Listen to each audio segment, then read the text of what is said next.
তো বন্ধুরা তোমাদেরকে আমার প্রথম লং ভিডিওতে স্বাগতম। আর বন্ধুরা আজকের ভিডিওতে আমি করতে যাচ্ছি সাপের গেমের ইতিহাসে সবচেয়ে বড় একটি ওয়ার্ল্ড রেকর্ড। আর বন্ধুরা এই ভিডিওতে আমি এই পান্ডা সাপটি নিয়ে 40 লাখেরও বেশি স্কোর করার একটা চ্যালেঞ্জ করতে যাচ্ছি। আর এই চ্যালেঞ্জটা হবে সাপের গেমের ইতিহাসে সবচেয়ে কঠিন একটা চ্যালেঞ্জ। তো আর বেশি কথা না বলে ম্যাচটি স্টার্ট করা যাক।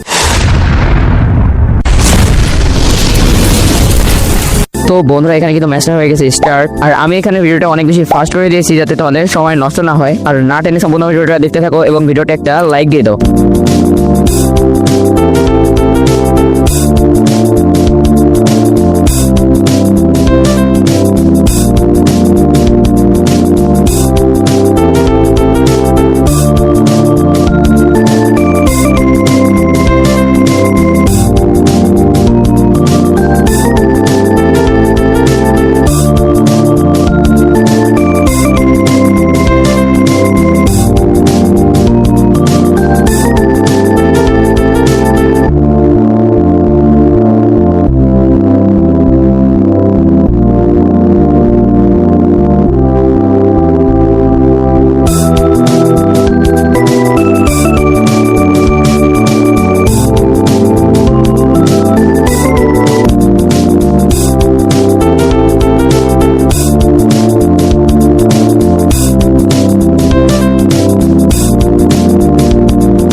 তো বন্ধুরা 1 ঘন্টারও বেশি সময় ধরে গেম প্লে করার পর ফাইনালি আমার স্কোর হয়ে গেছে 40 লাখেরও বেশি। আর এরই মাধ্যমে আমি করে ফেললাম সাপের গেমের ইতিহাসের সবচেয়ে বড় একটি ওয়ার্ল্ড রেকর্ড। আমি কতটা বড় হলাম সেটা তোমাদেরকে দেখানোর জন্য আমি কিন্তু ম্যাচের শেষ প্রান্তে চলে এসেছিলাম। আর এখানে কিন্তু আমি ম্যাচের শেষ লাইনের চেয়ে অনেক বেশি বড় এবং মোটা। আর আমি এখানে ইচ্ছে করে শেষ হয়ে গেলাম। তো বন্ধুরা এই ছিল আজকের ভিডিওটা কেমন হয়েছে অবশ্যই কিন্তু কমেন্ট